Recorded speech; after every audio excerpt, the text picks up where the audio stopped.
Hello friends, tax filing school के इस video में आपका स्वागत है। दोस्तों, इनकम टैक्स का नया पोर्टल आ गया है और इस पोर्टल पर ऑनलाइन आईटीआर फॉर्म कैसे फाइल किया जा सकता है उसका डेमो हम इस वीडियो में देखेंगे। आईटीआर 1 का हम इस्तेमाल करने वाले हैं। दोस्तों ध्यान देना, पोर्टल नया है तो बहुत सारे इश्यूज आते हैं। कभी कभी पेज लोड नहीं होता, कभी कभी आईटीआर फॉर्म आप भर रहे हैं तो डिस्कनेक्ट हो जाता है, बीच में ही गायब हो जाता है आईटीआर फॉर्म ही।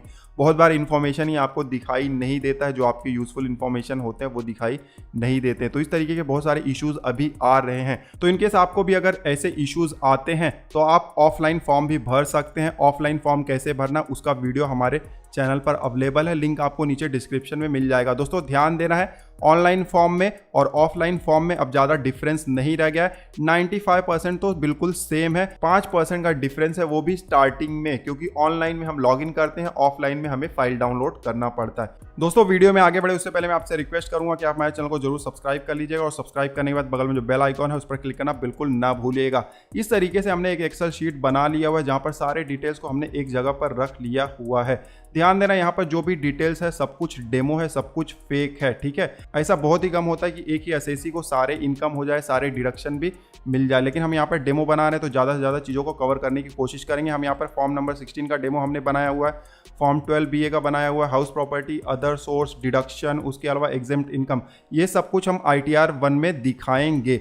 इस तरीके से आप भी अगर शीट बना लेंगे तो सारे डिटेल्स आपके एक जगह पर आ जाएंगे, तो ITR फॉर्म भरने में आसानी हो जाता है। फिलहाल आगे बढ़ते हैं और कंप्यूटर स्क्रीन पर जाते हैं। इस तरीके से वेब ब्राउजर ओपन होगा। यहाँ पर incometax.gov.in ये वेबसाइट है, इसको आपको एक्सेस कर लेना है।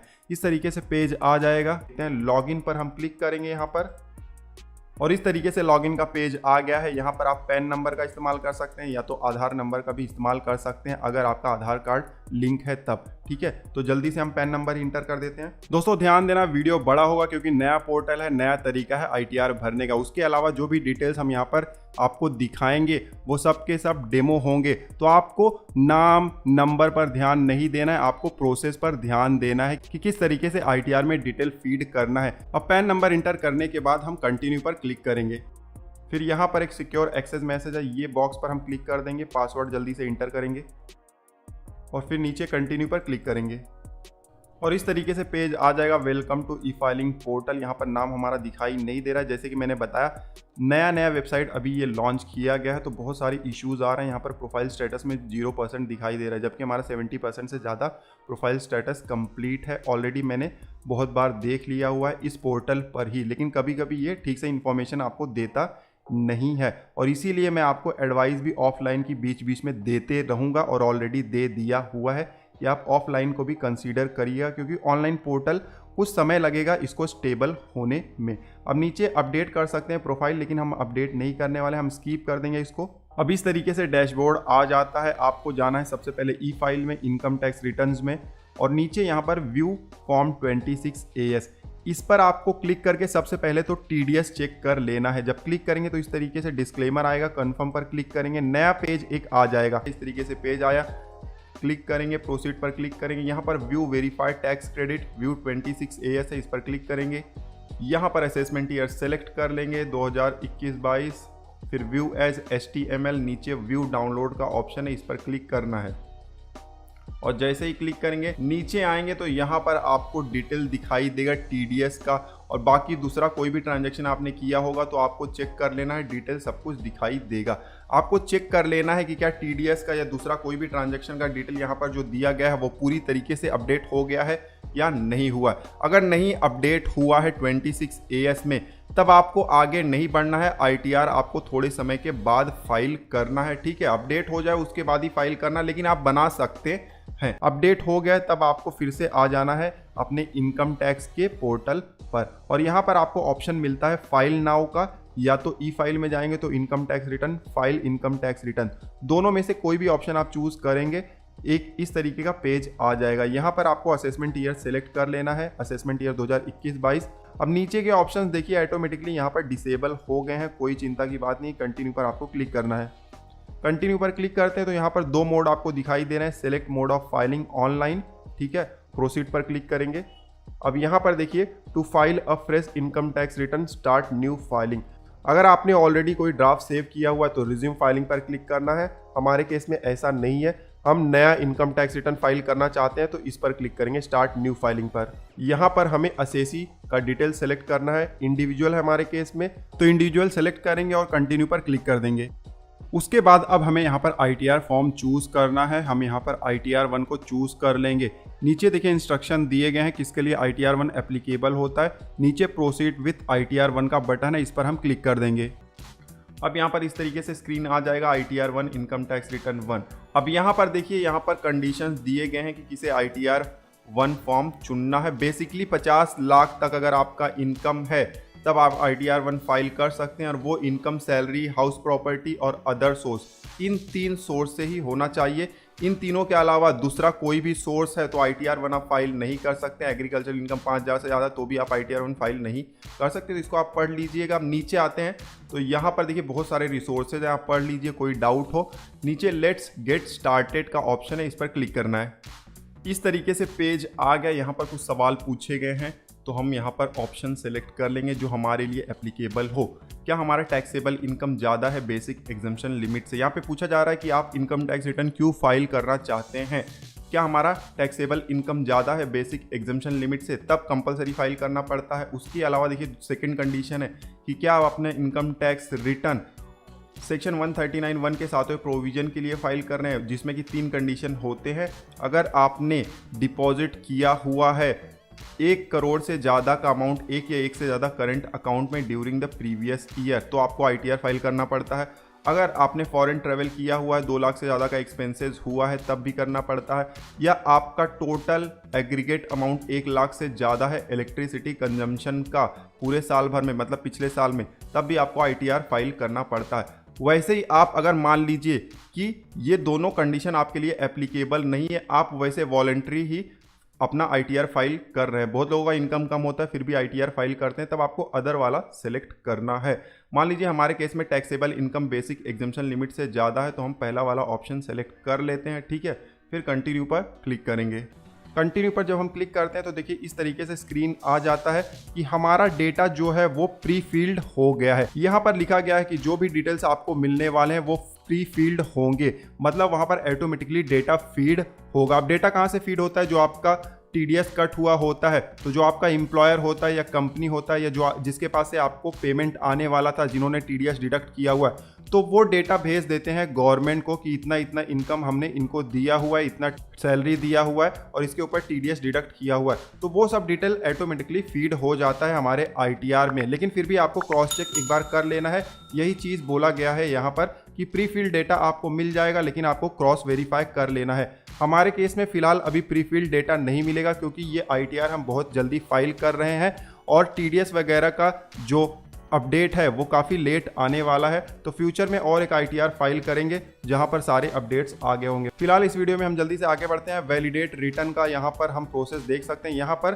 5 सब प्रोसेस है, 5 यहाँ पर टैब्स है जहाँ पर हमें डिटेल फीड करना होगा। Personal information, gross total income, total deduction, tax paid, total tax liability. तो 1 बाय 1 हमें इंटर करना होगा। आप डायरेक्टली किसी पर जंप नहीं कर सकते हैं। जब पर्सनल इन्फॉर्मेशन आप फीड करेंगे उसके बाद ही ग्रॉस टोटल इनकम यहाँ पर ओपन होगा।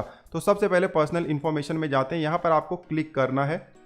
अब इस तरीके से वेरीफाई और पर्सनल इन्फॉर्मेशन का पेज आ गया है। स्क्रॉल करके नीचे जाएंगे, यहाँ पर देख सकते हैं प्रोफाइल डिटेल दिखाई दे रहा है। हमारा name, middle name, last name, date of birth, Aadhaar number, सब कुछ यहाँ पर दिखाई दे रहा है। इसको आप एडिट नहीं कर सकते हैं। इसको एडिट करना तो आपको प्रोफाइल में जाना पड़ेगा। उसके नीचे कॉन्टैक्ट डिटेल्स दिया गया है, यहाँ पर address, mobile number, email ID है, इसको आप एडिट कर सकते हैं। एडिट का बटन यहाँ पर दिया गया है।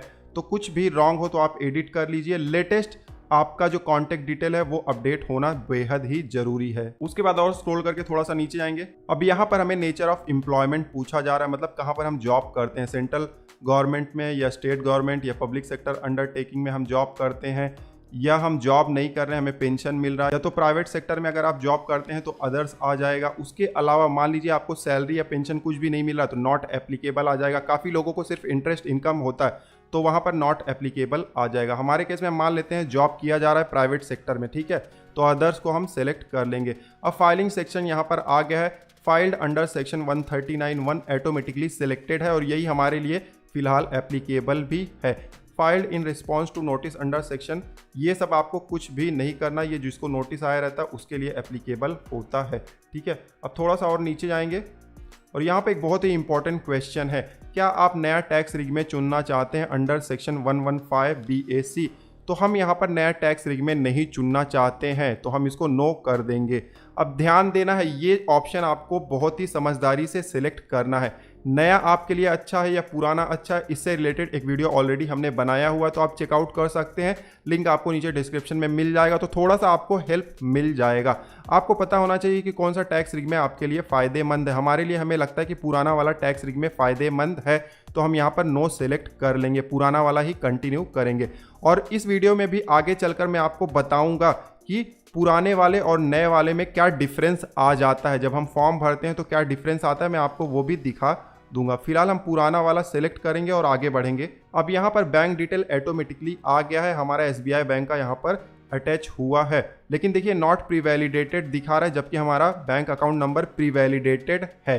तो इसको हम जाने देंगे, ऐसा कुछ प्री वैलिडेट करने नहीं जा रहे हैं। नॉमिनेटेड फॉर रिफंड ये हम सेलेक्ट कर लेंगे, अगर रिफंड होगा तो आप इसको डायरेक्टली यहाँ से सेलेक्ट कर सकते हैं। यहाँ पर अगर आप चाहें तो नया बैंक अकाउंट आप ऐड कर सकते हैं। You are being redirected to bank portal for adding the details of bank account, continue पर आपको क्लिक करना है। अब इस तरीके से पेज आ गया है, यहाँ पर बैंक का डिटेल आपको इंटर करना है, बैंक अकाउंट नंबर, फिर कंफर्म करना है bank account number, account type आपको सेलेक्ट करना है, टाइप जो अकाउंट होल्डर टाइप है, प्राइमरी है या जॉइंट है वो सेलेक्ट करना है, FC कोड सेलेक्ट करना है, बैंक अकाउंट, बैंक नेम तो ऑटोमेटिकली आ जाएगा, ब्रांच भी शायद ऑटोमेटिकली आ जाएगा, और फिर वैलिडेट करना है। हमारे केस में एक ही बैंक अकाउंट है जो कि ऑलरेडी लिंक है, तो उसको हम वही वाला रखेंगे, यहाँ से हम बैक कर लेंगे। तो यहाँ पर एक ही बैंक अकाउंट नंबर है, और रिफंड अगर हमें इस बैंक अकाउंट में चाहिए तो हम इसको देखिए इस तरीके से बटन इसका जो है वो ऑन कर देंगे, और एक बैंक अकाउंट का आपको ऑन करना ही करना है, अदरवाइज एरर आएगा। Refund will be not transfer to the bank account unless it is pre validated. तो ये वार्निंग यहाँ पर दे रहा है, आपको ध्यान रखना है, बैंक अकाउंट को आपको प्री वैलिडेट कर लेना है। अब नए पोर्टल पर कैसे प्री वैलिडेट करना है उसका वीडियो हम जल्दी बनाएंगे। हमारे केस में यहाँ पर एरर से दिखाई दे रहा है कि नॉट प्री वैलिडेटेड, अदरवाइज हमारा bank account number already pre validated है। फिलहाल नीचे आएंगे, यहाँ पर कंफर्म पर क्लिक कर देंगे। अब जैसे हमने कंफर्म पर क्लिक किया, देखिए यहाँ पर पर्सनल इन्फॉर्मेशन में ग्रीन साइन आ गया, कंफर्म, मतलब ये वाला जो हमारा टैब था वो कंप्लीट हो गया है। अब ग्रॉस टोटल इनकम हमें फीड करना है, तो इस पर हम क्लिक कर देंगे। जैसे हमने क्लिक किया, verify your income source details का यहाँ पर पेज दिखाई दे रहा है। सबसे पहले इनकम फ्रॉम सैलरी यहाँ पर हमें दिखाई दे रहा है, एडिट का बटन है, इस पर हमें क्लिक करना है। दोस्तों ध्यान देना है, अभी हम बहुत जल्दी ये अपना ITR फाइल कर रहे हैं, इसीलिए यहाँ पर ऑटोमेटिक डेटा नहीं दिखाई दे रहा, बट जिसको फॉर्म नंबर 16 मिलता है उनका डेटा यहाँ पर ऑटोमेटिकली फीड होकर आएगा मोस्ट ऑफ द केसेस में। और नहीं भी आता तो एडिट पर क्लिक करके आप इंटर कर सकते हैं मैनुअली। अगर कुछ रॉन्ग डेटा इंटर हो जाता तो भी एडिट पर क्लिक करके आप मैनुअली उसे सही कर सकते हैं। तो हमारे केस में आया नहीं है, तो हम एडिट पर क्लिक करेंगे और मैनुअली इंटर कर देंगे। अब देखिए यहाँ पर भी बोल रहा है कि we have prefilled this value from your form number 16। तो अभी फॉर्म नंबर 16 हमें मिला नहीं है, तो इसीलिए डेटा यहाँ पर आ नहीं रहा है। तो हमारे पास यहाँ पर एक फॉर्म नंबर 16 हमने बनाया हुआ है डेमो के लिए, तो इसके बेस पर हम डिटेल इंटर करेंगे। अब जल्दी जल्दी हम सैलरी डिटेल्स फीड करना स्टार्ट करते हैं। सबसे पहले हम इंटर करेंगे सैलरी एज पर सेक्शन 17(1). अब हमने जो डेमो फिगर बनाया हुआ है वहाँ पर देखेंगे कि सैलरी एज पर सेक्शन 17(1) का अमाउंट कितना है। सेम अमाउंट हम यहाँ पर भी इंटर कर देंगे। अब ध्यान देना, ये जो 7,45,000 है इसमें बहुत सारे कंपोनेंट होते हैं। क्या कंपोनेंट है मैं आपको बता देता हूँ। ये 7,45,000 कैसे आया है, एनेक्शर है हमारे पास। तो इसमें देखिए बेसिक सैलरी हो सकता है आपका, नॉर्मल जो पे सैलरी पे आता है सैलरी स्लिप में, या सैलरी लिख कर आएगा, बोनस हो सकता है, कमीशन हो सकता है, डेली अलावेंस भी है, हाउस रेंट अलावेंस भी है, चिल्ड्रन एजुकेशन अलावेंस भी है। तो इस तरीके से जो अलग अलग असेसी होते हैं उनके केस में अलग अलग सैलरी के कंपोनेंट हो सकते हैं। तो इन सबको जोड़ के, ये तो फॉर्म 16 में आता है, यहाँ पर ज़्यादा दिमाग लगाना है नहीं, तो इन सबको टोटल जोड़ के 745 आया है। और यही फॉर्म 16 में इस तरीके से लिख कर आता है। हो सकता है आपको भी एनेक्सर मिले, जिनका ज़्यादा इनकम होता है, ब्रेक ज़्यादा कंपोनेंट होते हैं उनको मिल जाता है। तो इस तरीके से अब एक चीज़ ध्यान क्या देना है, ये जो 7,45,000 है इसी में अलावेंस भी ऐड हुआ है। तो काफ़ी लोग पूछते हैं कि अलावेंस हम कहाँ पर दिखाए। देखिए अलावेंस का नेचर अलग अलग होता है, लेकिन अलावेंस जो भी हो, कोई भी अलावेंस हो, वो आपको सेक्शन 17(1) में ही दिखाना है। ये देखिए यहाँ पर ही दिखाना, ये आपके फॉर्म नंबर 16 में होगा और इसमें अलावेंस ऑलरेडी ऐड होता है। नहीं ऐड है, मान लीजिए आपको एनेक्सर इस तरीके से मिला हुआ है, तो आप टोटल कर लीजिए, अलावेंस भी इस पे जोड़ लीजिए। आपका सैलरी, बोनस, कमीशन जो आपको मिला, कमीशन कौन सा, जो सैलरी के साथ मिलता है। मान लीजिए आपके यहाँ पर आपको सैलरी मिल रहा है, प्लस आपको कहा जा रहा है कि इतना सेल करिए, उस पर आपको एक फिक्स परसेंटेज कमीशन मिलेगा, तो वो सैलरी होता है, तो वो भी सैलरी में आ जाता है। अदरवाइज कोई दूसरा कमीशन जैसे LIC वगैरह का हो गया, तो वो यहाँ पर इंक्लूड नहीं करना, इस चीज़ का आपको ध्यान रखना, ठीक है। उसके बाद जो भी अलावेंस हो वो सब भी आपको इसी वाले पार्ट में इंक्लूड कर लेना है। ये समझना बहुत ही ज़रूरी है, क्योंकि अलावेंस के लिए काफ़ी लोग पूछते हैं कि अलावेंस को कहाँ से दिखाएं। अलावेंस को आपको अलग से नहीं दिखाना है, सारे के सारे अलावेंस को आपको ऐड करना है। इसमें सेक्शन 17(1) में ऐड हो जाएंगे, सैलरी के साथ में, बोनस के साथ में, और फिर उसको आपको यहाँ पर इंटर करना है। उसके बाद काफ़ी लोग पूछते हैं कि अलावेंस जो एग्जेम्प्ट है उसको कहाँ पर दिखाएं, तो वो आगे मैं आपको बताऊंगा। सबसे पहले तो पूरा अलावेंस का अमाउंट आपको ऐड करना है सेक्शन 17(1) में, सैलरी, बोनस या कमीशन जैसे इनकम के साथ में। अब वैल्यू ऑफ परक्विजिट है। वैल्यू ऑफ परक्विजिट काफ़ी जो थोड़े सीनियर लेवल के होते हैं या टॉप पोस्ट पे होते हैं उनको परक्विजिट वगैरह भी मिलता है कंपनी से। तो हमारे केस में 50,000 का परक्विजिट मिला हुआ। ये सब डेमो है, ठीक है, ज़रूरी नहीं कि आपको भी मिले, या हो सकता है आपको ज़्यादा मिल रहा हो, तो डिपेंड करता है। हम यहाँ पे 50,000 डाल देते हैं, ठीक है। उसके बाद प्रॉफिट इन लिeu ऑफ सैलरी है, ये भी 20,000 है हमारे केस में। अब इनका भी ब्रेकअप दिया गया होता है, जब आपको परक्विजिट या कोई प्रॉफिट इन लिeu ऑफ सैलरी मिलता है तो उसका भी ब्रेकअप दिया गया होता है एनेक्सर में। देखिए एनेक्सर में नीचे दिया गया है, ये देखिए नीचे परक्विजिट दिया गया है। इसके लिए फॉर्म 12BA आता है, यहाँ पर देखिए सारा का सारा डिटेल दिया गया है कि कौन सा बेनिफिट मिल रहा है एम्प्लॉय को कंपनी की तरफ से। तो इस तरीके से बहुत सारे परक्विजिट है जो कंपनी की तरफ से मिलते हैं, तो वो सब डिफाइन किए जाते हैं आपके फॉर्म 16 में। आपको फॉर्म नंबर 12BA भी मिलता है फॉर्म 16 के साथ में। तो उसका टोटल अमाउंट यहाँ पे आ गया सेक्शन 72 के तहत, वो हमारे ITR फॉर्म में भी आ जाता है, तो हमने मेंशन कर दिया हुआ है, ठीक है। उसके बाद आप नीचे आएंगे तो यहाँ पर जो एग्जेम्प्ट अलावेंस है, जो टोटल अलावेंस था वो तो हमने सैलरी में ऐड कर दिया। उस टोटल अलावेंस में से कितना अलावेंस पर हमें छूट मिलेगा वो हम यहाँ नीचे दिखा सकते हैं। ध्यान देना, अलावेंस सबसे पहले ऊपर ऐड होगा और फिर यहाँ नीचे उसका एग्जेम्प्ट अमाउंट हमें मेंशन करना होता है। जैसे हमारे केस में है, हमारे केस में देखिए 2 अलावेंस है जो कि एग्जेम्प्ट है, एक हाउस रेंट अलावेंस और एक चिल्ड्रन एजुकेशन अलावेंस। तो सबसे पहले हमने देखिए ऐड किया 745 में, ये देखिए जो 745 है उसमें हाउस रेंट अलावेंस ऐड किया, पहले चिल्ड्रन एजुकेशन अलावेंस ऐड किया है, ठीक है, 745 में, और उसको हमने ITR में दिखा दिया ऊपर 745। अब कितना छूट मिल रहा है, ये देखिए हाउस रेंट अलावेंस में 22,000 का छूट मिल रहा है और चिल्ड्रन एजुकेशन अलावेंस में 2,400 का छूट मिल रहा है। तो इसको हम एग्जेम्प्ट अलावेंस में दिखा देंगे। ये देखिए यहाँ पर एग्जेम्प्ट अलावेंस है, नीचे नेचर ऑफ एग्जेम्प्ट अलावेंस है, यहाँ पर दिया गया है, आपको सेलेक्ट कर लेना है। बहुत सारे ऑप्शंस दिए गए हैं, ये देखिए हाउस रेंट अलावेंस का सेक्शन 10(13)A है, ठीक है। यहाँ पर हम अमाउंट इंटर कर देंगे।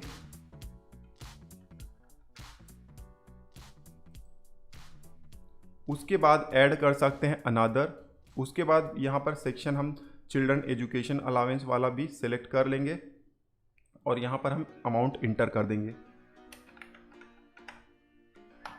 अब हमने 2 एग्जाम्पल ही डाला है, आपके केस में हो सकता है अलग दूसरे किसी नेचर का अलावेंस आपके केस में हो और उसमें अलग तरीके का एग्जेम्पशन मिला हो, तो वो आप डिसाइड कर लीजिएगा, आपके फॉर्म 16 में होगा, उस हिसाब से आप इसको भर लीजिएगा। हमने यहाँ पर भर दिया हुआ है, ठीक है। उसके बाद अब नेट सैलरी यहाँ पर आ गया है। उसके बाद नीचे आएंगे तो डिडक्शन हमें मिल जाता है। स्टैंडर्ड डिडक्शन ऑटोमेटिकली कैलकुलेट हो जाता है। काफ़ी लोग पूछते हैं कि स्टैंडर्ड डिडक्शन कहाँ पर दिखाना है, ये ऑटोमेटिकली कैलकुलेट हो जाता है। प्रोफेशनल टैक्स आपने पे किया हुआ तो उसका बेनिफिट ले सकते हैं। जैसे कि यहाँ पर 2500 रुपया है तो हम यहाँ पर इंटर कर देंगे। अब ये जो इंटरटेनमेंट अलावेंस होता है वो गवर्नमेंट एम्प्लॉय के लिए होता है। हमने private employee as a private employee select किया हुआ था। जब नेचर ऑफ एम्प्लॉयमेंट हमें सेलेक्ट करना था तो हमने अदर सेलेक्ट किया था प्राइवेट का। अगर गवर्नमेंट एम्प्लॉय वाला ऑप्शन सेलेक्ट करते तो ये भी हमें ओपन दिखाई देता, इसको हम भर सकते थे क्योंकि गवर्नमेंट एम्प्लॉय को इसका बेनिफिट मिलता है इंटरटेनमेंट अलावेंस का, प्राइवेट सेक्टर वालों को नहीं मिलता। तो स्टैंडर्ड डिडक्शन हो गया। यहाँ पर प्रोफेशनल टैक्स का बेनिफिट ले लिया। अब नीचे आएंगे तो income chargeable under the head salary इतना है, ठीक है, इसको आप सेव कर लेंगे। ध्यान देना जितना भी अमाउंट मैं यहाँ पर दिखा रहा हूँ वो सब के सब डेमो है, आपको भरना कैसे है उस पर फोकस करना है। क्या अमाउंट भर रहा है उस पर ज़्यादा आपको ध्यान नहीं देना क्योंकि आपके फॉर्म 16 में आपका खुद का डिटेल होगा। अब इनकम फ्रॉम सैलरी तो हमने भर दिया हुआ। अब नीचे आएंगे, इनकम फ्रॉम हाउस प्रॉपर्टी है, इसको कैसे भरना वो भी मैं जल्दी से दिखा देता हूँ। ऐड डिटेल्स ऑफ ब्रेकअप, इस पर क्लिक करना है। हमने यहाँ पर इस तरीके से एक शीट बनाया हुआ है हाउस प्रॉपर्टी का भी। दोनों केस कवर कर लेंगे। मान लीजिए आपके पास हाउस प्रॉपर्टी है और आपने रेंट पर दिया हुआ है तो कैसे भरना है, और मान लीजिए आपके पास हाउस प्रॉपर्टी है और आप खुद ही रह रहे हैं तो उसका क्या बेनिफिट आपको मिल सकता है। रेंट पर नहीं दिया, आप खुद ही रहते हैं, तब क्या हो सकता है, ठीक है। तो पहले मान लेते हैं कि आपके पास हाउस प्रॉपर्टी है, उसको आपने रेंट पर दिया हुआ है तो क्या होगा, लेट आउट है। तो अब देखिए यहाँ पर पेज आ गया है हाउस प्रॉपर्टी का। यहाँ पर दिया भी गया है कि income chargeable under the house property as per form 16। मान लीजिए आपने फॉर्म 16 में नहीं भी दिया हुआ है, एम्प्लॉयर को नहीं बताया हुआ, तो भी चिंता की कोई बात नहीं, आप अलग से इसको फीड कर सकते हैं, सही डिटेल आप फीड कर सकते हैं। टाइप ऑफ हाउस प्रॉपर्टी में देखिए सेल्फ ऑक्यूपाइड मतलब खुद हम रहते हैं, लेट आउट मतलब रेंट पर दिया हुआ है, डिम लेट आउट मतलब ऐसा माना जाएगा कि रेंट पर दिया हुआ है। तो लेट आउट वाला हम सेलेक्ट कर लेंगे क्योंकि हमने रेंट पर दिया हुआ है ऐसा मान रहे हैं। अब कितना रेंट रिसीव हुआ है या रिसीव होना चाहिए था वो आप यहाँ पर इंटर कर दीजिए। हमारे केस में मान लीजिए 1,10,000 है तो 1,10,000 हम यहाँ पर इंटर कर देते हैं,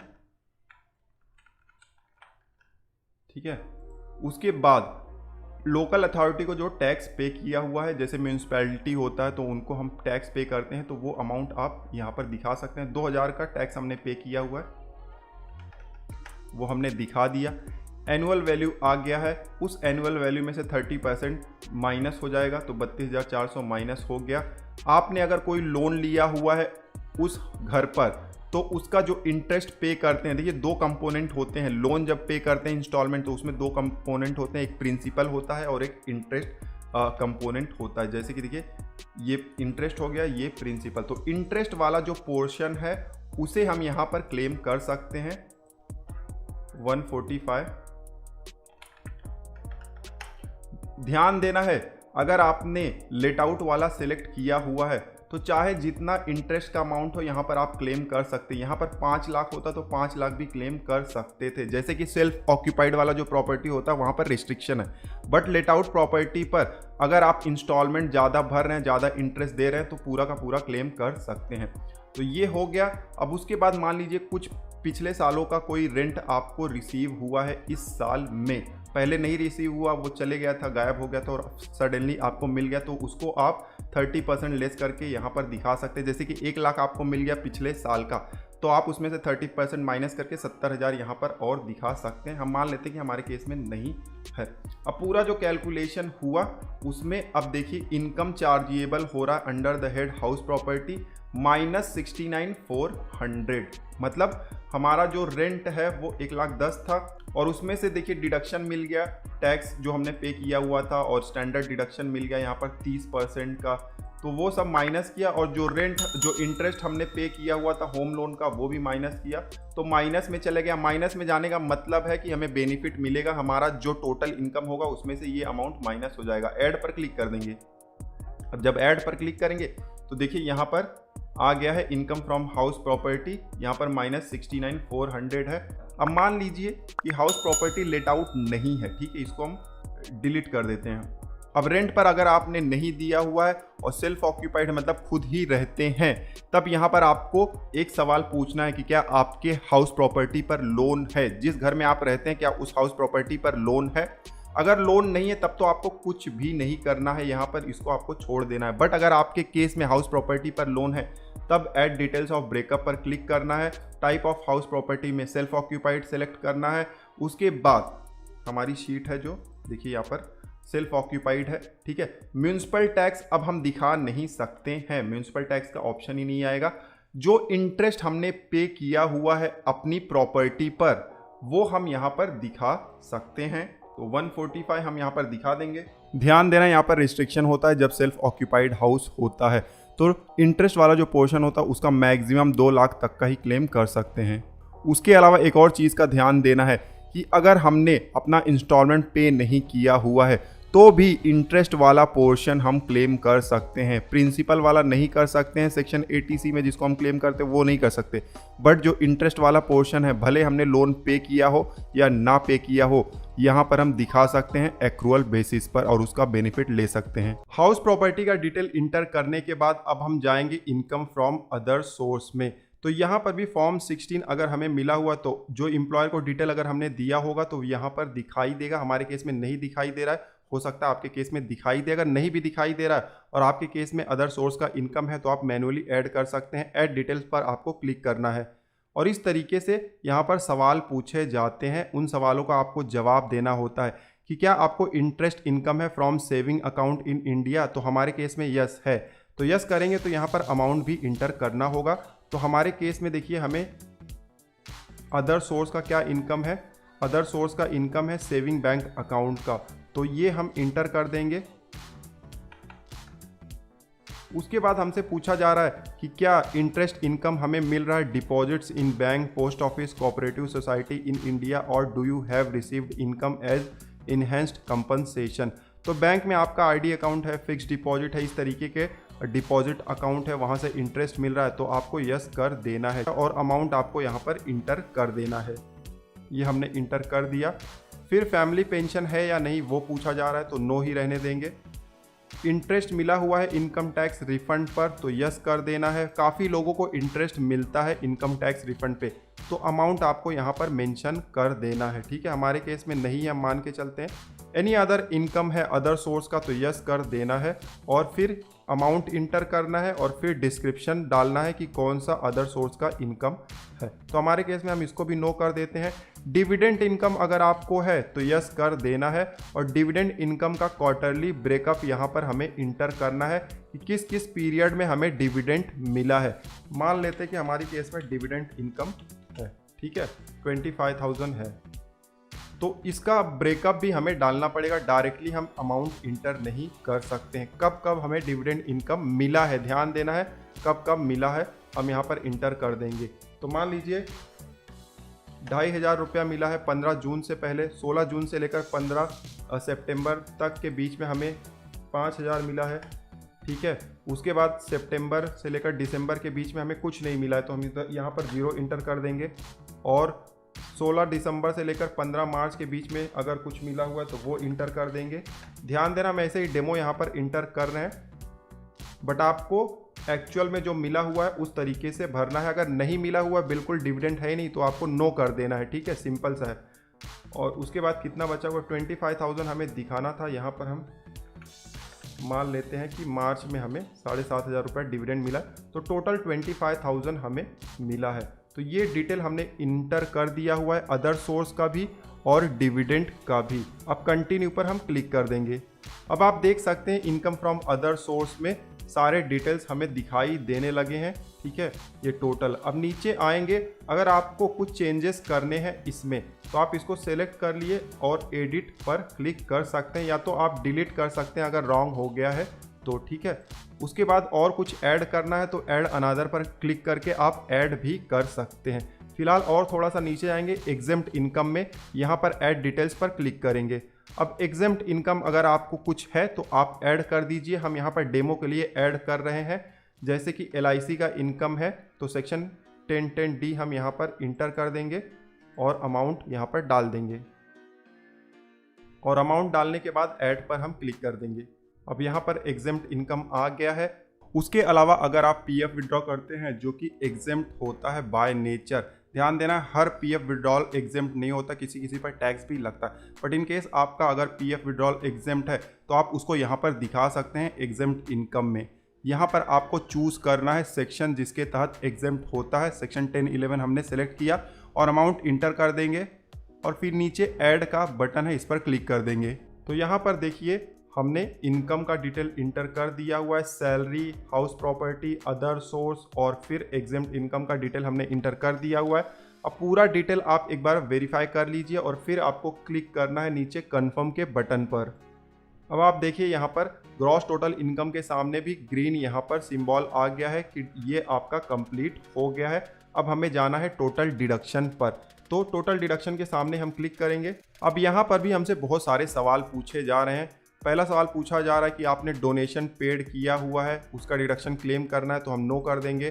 फिर पूछा जा रहा है कि क्या आपने साइंटिफिक रिसर्च और रूरल डेवलपमेंट के लिए कोई डोनेशन दिया है, नो कर देंगे। उसके बाद पूछा जा रहा है कि सेक्शन 80 जीजी का आप डिडक्शन लेना चाहते हैं, क्लेम करने वाले हैं, एलिजिबल हैं, तो हम नो कर देंगे। देखिए ये रेंट अगर आप पे कर रहे हैं और आपको HRA नहीं मिल रहा तो ये वाला डिडक्शन आप क्लेम कर सकते हैं। हमारे लिए एप्लीकेबल नहीं है लेकिन काफ़ी लोगों के केस में एप्लीकेबल होगा, ठीक है। तो यस करके आपको अमाउंट इंटर करना होगा। हमारे केस में नो है तो नो रहने देंगे। उसके बाद पूछा जा रहा है कि सेक्शन 80C का डिडक्शन है। यहाँ पर एक्चुअली नाम दिया गया है कि लाइफ इंश्योरेंस प्रीमियम आपने भरा हुआ है, PPF भरा हुआ है, 5 साल का टैक्स सेवर फिक्स डिपॉजिट किया हुआ है एटसेट्रा। तो सेक्शन 80C से रिलेटेड अगर आपने पेमेंट या इन्वेस्टमेंट किया हुआ है तब आपको यहाँ पर यस कर लेना है। अगर इनके सेक्शन 80C से रिलेटेड कोई आपका डिडक्शन नहीं है तो नो ही रहने देना। हमारे केस में है तो हमने यस कर दिया। अब देखिए डिडक्शन में हमारे पास है यहाँ पर 129,800 है LIC और ट्यूशन फीस का, और 1,25,000 है ये है हाउस प्रॉपर्टी का जो लोन पे किया हुआ था उसका प्रिंसिपल अमाउंट, जिसको हम सेक्शन 80C में क्लेम कर सकते हैं। तो टोटल 254,800 हो गया, तो ये हम इंटर कर देंगे।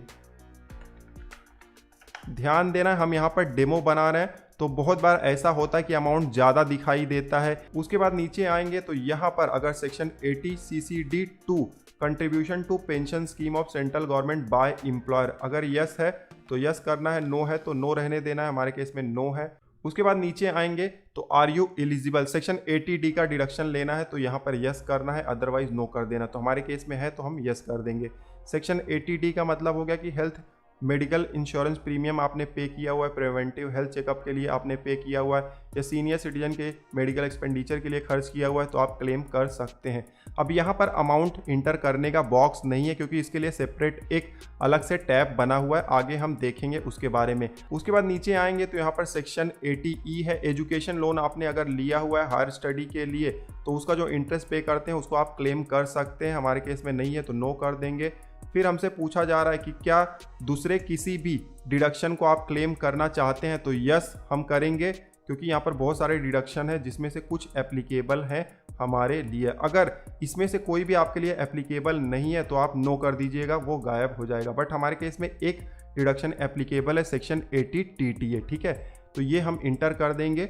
जो अदर सोर्स में पैसा हमने दिखाया हुआ था, अदर सोर्स में देखिए सेविंग बैंक खाते का जो इंटरेस्ट था वो हम यहाँ पर क्लेम कर सकते हैं। अप टू 10,000 तक का क्लेम हम कर सकते हैं। तो वहाँ पर 1120 रुपया था तो यहाँ पर टोटल 1120 का हम क्लेम कर सकते हैं। सेक्शन 80TTB सीनियर सिटीजन के लिए होता है तो हमारे केस में सीनियर सिटीजन है नहीं, इसीलिए ये ब्लॉक है, यहाँ पर कुछ हम इंटर नहीं कर सकते। अब काफ़ी लोग पूछते हैं कि NPS का डिडक्शन कहाँ पर इंटर करना होता है। यहाँ पर देखिए ऑप्शन है सेक्शन 80 CCD1 और उसके नीचे ऑप्शन है सेक्शन 80 CCD1B। तो ये दोनों ऑप्शन हमें मिल जाते हैं। सेक्शन 80 CCD1B में आपको एडिशनल डिडक्शन मिल जाता है 50,000 रुपये तक का।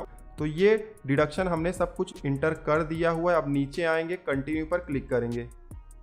अब ये हमसे बोल रहा है कि डिडक्शन 80TTA जो है वो फॉर्म नंबर 16 में जो अमाउंट दिखाया गया है उससे ज़्यादा है, मतलब जो अमाउंट एम्प्लॉयर ने कंपनी ने रिपोर्ट किया हुआ है उससे ज़्यादा है। तो जैसे कि मैंने बताया कि हमारा अभी फॉर्म नंबर 16 रिपोर्ट यहाँ पर नहीं हुआ है, ना ही हमें मिला हुआ है, तो ये इस तरीके से हमें एरर दिखाई दे रहा है। तो इसको इग्नोर कर देना है। आप यहाँ पर ये ध्यान देना, ये वार्निंग है, इसको आप इग्नोर कर सकते हैं अगर आपका ये अमाउंट सही है तो, ठीक है, कोई चिंता की बात नहीं। कंटिन्यू पर आपको क्लिक कर देना है। अब जब कंटिन्यू पर हमने क्लिक किया तो वेरीफाई योर डिडक्शन का पेज आ गया। यहाँ पर 80C का अमाउंट दिखाई दे रहा है, 80TTA का अमाउंट भी दिखाई दे रहा है, और नीचे आएंगे तो यहाँ पर 80 CCD2, 80D, 80G, 80GGA इस तरीके से ऑप्शन दिखाई दे रहे हैं। तो 80D हमारे केस में एप्लीकेबल है, इस पर क्लिक कर देंगे। अब यहाँ पर हमसे पूछा जा रहा है कि आप या आपकी फैमिली में कोई सीनियर सिटीजन है, तो हमारे केस में नहीं है। दोस्तों ध्यान देना है, यहाँ पर फैमिली का मतलब होता है सेक्शन 80D के हिसाब से मैं वाइफ और बच्चे, 3 लोग ही होते हैं, पेरेंट्स इंक्लूड नहीं होते, पेरेंट्स के लिए अलग से यहाँ पर ऑप्शन है। तो आपकी वाइफ या बच्चों में से कोई सीनियर सिटीजन है तो यस करना है, नहीं है तो नो कर देना है। अगर आप क्लेम ही नहीं कर रहे हैं एटीडी का तो भी not claiming for self family ये आपको सेलेक्ट कर लेना है। ठीक है, फिलहाल हम क्लेम कर रहे हैं तो हम यहाँ पर नो कर देंगे क्योंकि हम सीनियर सिटीजन नहीं है। ठीक है, तो यहाँ पर हम हेल्थ इंश्योरेंस का अमाउंट भी इंटर कर देंगे। अब और थोड़ा सा नीचे जाएंगे तो यहाँ पर पेरेंट्स से रिलेटेड भी ऑप्शन है। पेरेंट्स क्या आपके सीनियर सिटीजन है या नहीं है, तो यस या नो आप कर सकते हैं। अगर क्लेम ही नहीं करना है पेरेंट्स के लिए तो नॉट क्लेमिंग फॉर पेरेंट्स इस पर आपको क्लिक करना है। तो हमारे केस में हम क्लेम नहीं करने वाले हैं, नॉट क्लेमिंग फॉर पेरेंट्स पर क्लिक करेंगे। बट इन केस आप अगर क्लेम करना चाहते हैं तो यस नो पर क्लिक करिएगा। यस पर क्लिक करेंगे तो आपको देखिए मेडिकल एक्सपेंडिचर का भी बेनिफिट मिल जाता है। पेरेंट्स के लिए आपने कोई मेडिकल एक्सपेंडिचर किया गया होगा आपके द्वारा तो आप उसको यहाँ पर क्लेम कर सकते हैं। हेल्थ इंश्योरेंस और प्रिवेंटिव हेल्थ चेकअप के अलावा है ये ऑप्शन। ठीक है, तो फिलहाल यहाँ पर नॉट क्लेमिंग फॉर पेरेंट्स हम क्लिक कर देंगे, नीचे आएंगे ऐड पर क्लिक कर देंगे। अब डिडक्शन में देखिए सेक्शन 80C 80D भी ऐड हो गया, 80TTA भी यहाँ पर दिखाई दे रहा है।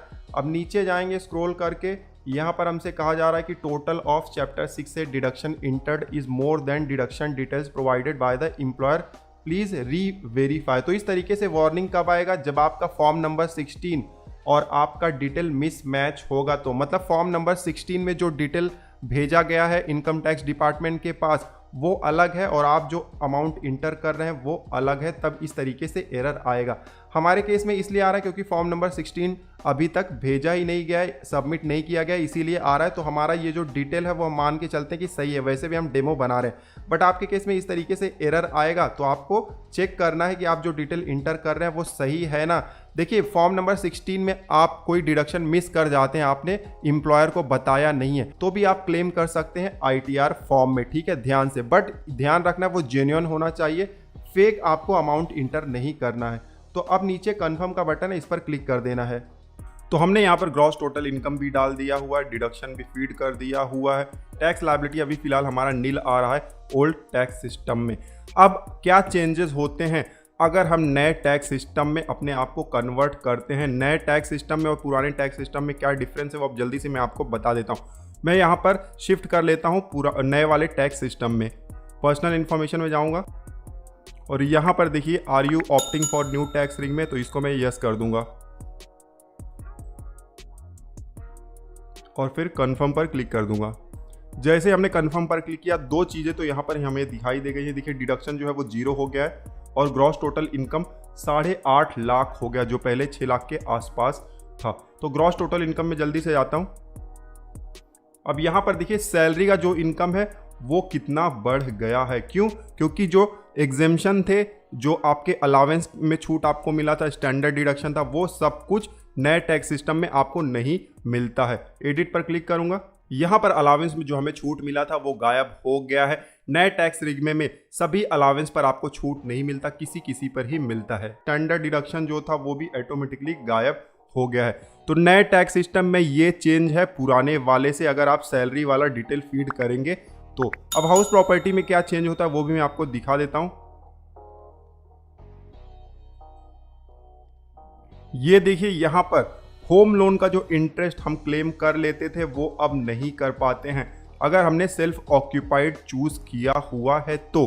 बट अगर लेट आउट है तब तो क्लेम हम कर लेंगे। जैसे लेट आउट हम सेलेक्ट करेंगे तो यहाँ पर देखिए इंटरेस्ट वाला पोर्शन हम क्लेम कर पाएंगे। बट अगर सेल्फ ऑक्यूपाइड है तब क्लेम हम नहीं कर पाते हैं। तो ये चीज़ का भी आपको ध्यान रखना है।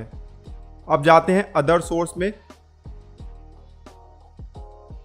तो अदर सोर्स में आपको ज़्यादा डिफरेंस नहीं दिखाई देता है ITR 1 में। तो ज़्यादा डिफरेंस कहाँ दिखाई देता है? सैलरी में और हाउस प्रॉपर्टी में। अगर हाउस प्रॉपर्टी सेल्फ ऑक्यूपाइड है तो वहाँ पर डिफरेंस आपको दिखाई देता है, जिसकी वजह से आपका इनकम बढ़ सकता है। ध्यान दीजिए, ऐसा मैं यहाँ पर आपको बता नहीं रहा हूँ कि पुराना सिस्टम अच्छा है या नया सिस्टम, क्योंकि उसके लिए एक सेपरेट वीडियो हमने बनाया हुआ है।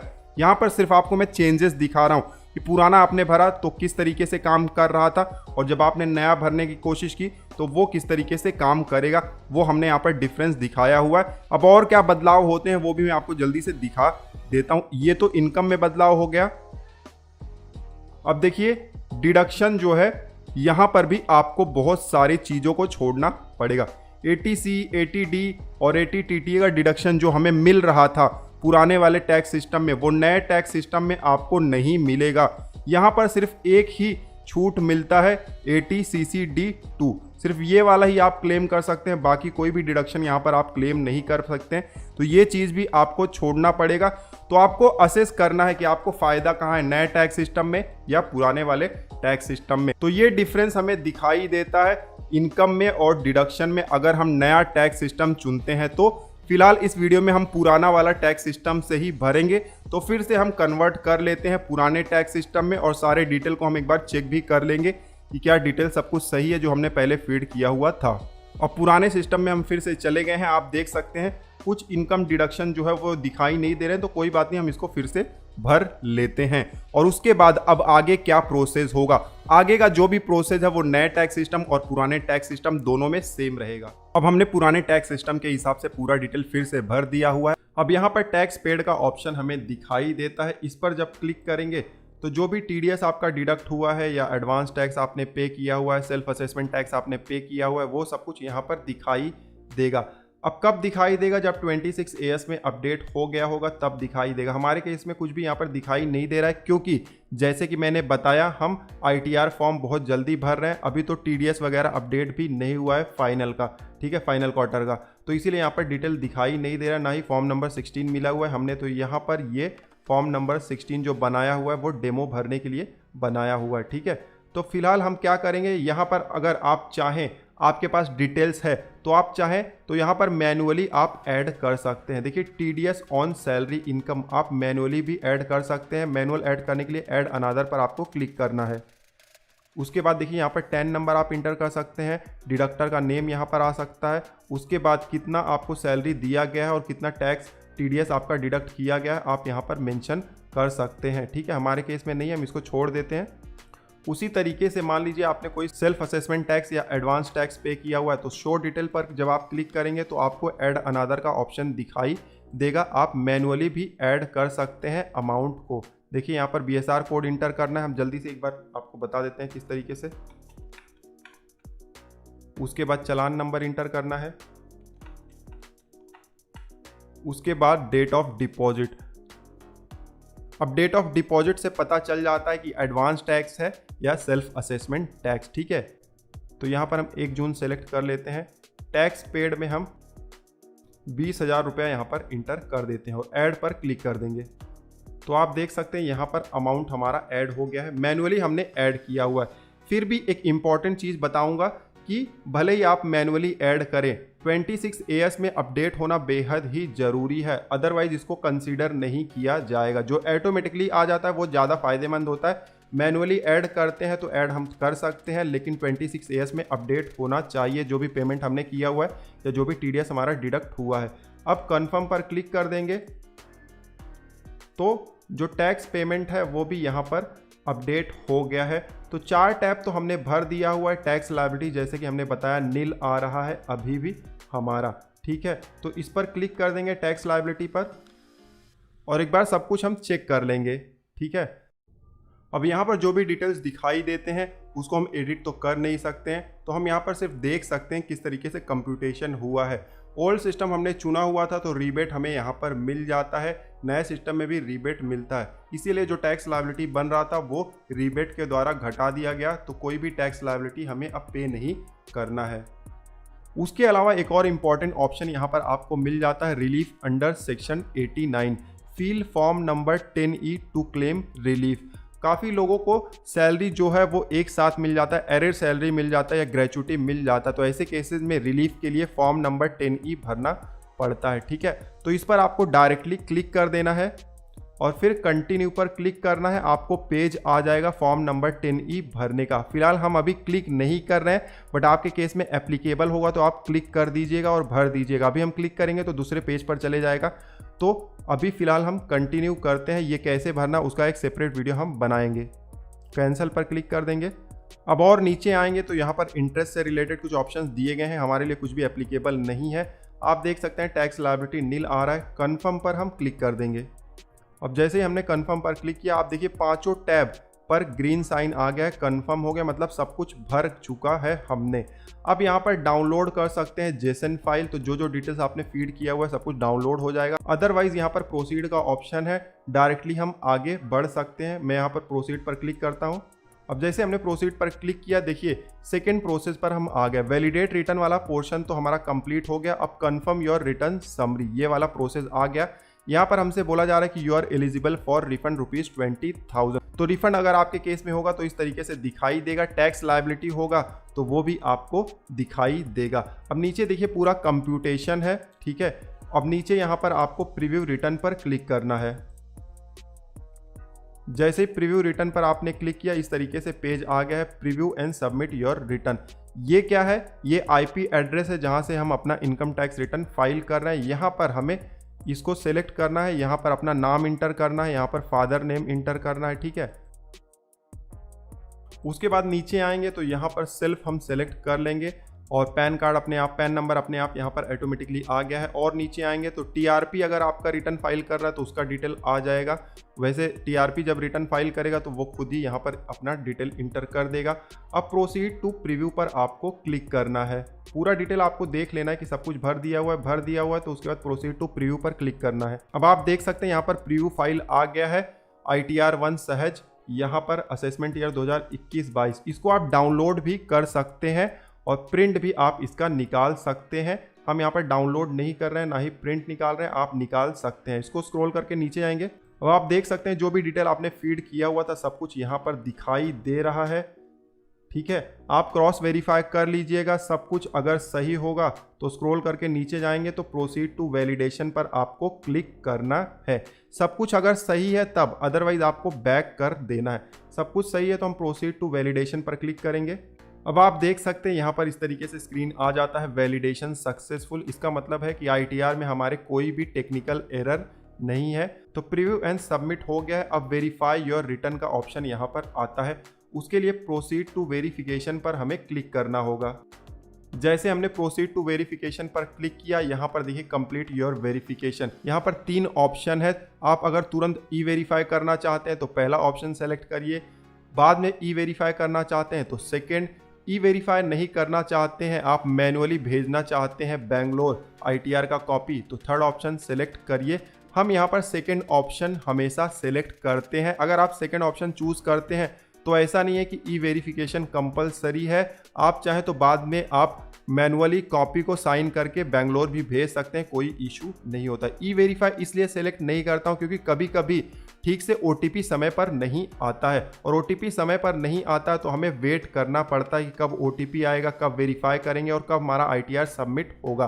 तो हम पहले ITR को सबमिट कर देते हैं और उसके बाद ई वेरीफाई करते हैं। तो ई वेरीफाई लेटर पर हमने क्लिक कर दिया है। अब हम कंटिन्यू पर क्लिक करेंगे और जैसे ही कंटिन्यू पर क्लिक करेंगे हमारा इनकम टैक्स रिटर्न फाइल हो जाएगा। हम यहाँ पर क्लिक नहीं कर रहे हैं आगे, क्योंकि जैसे कि मैंने आपको बताया हमारे डिटेल्स अभी इनकम्प्लीट हैं। TDS वगैरह से रिलेटेड डिटेल्स अभी भी अपडेट नहीं हुए हैं। हम तो यहाँ पर डेमो बना रहे थे, इसलिए यहाँ पर बहुत सारे फेक डिटेल्स का हमने इस्तेमाल किया हुआ है। आई होप कि ये वीडियो आपके लिए यूजफुल रहा होगा। इस वीडियो में हमने बहुत सारे इंपॉर्टेंट फीचर्स के बारे में जाना है जो कि नए पोर्टल पर अवेलेबल है। ITR फॉर्म नए पोर्टल पर कैसे भरना है वो भी हमने देखा हुआ है। ऑनलाइन में अगर कोई भी इशू आ रहा है तो ऑफलाइन फॉर्म का आप इस्तेमाल कर सकते हैं। ज़्यादा डिफरेंस अब रह नहीं गया है ऑनलाइन और ऑफलाइन में। तो दोस्तों इस वीडियो में बस इतना, मिलते हैं आपसे अगले वीडियो में। तब तक आप हंसते रहें, मुस्कुराते रहें। धन्यवाद।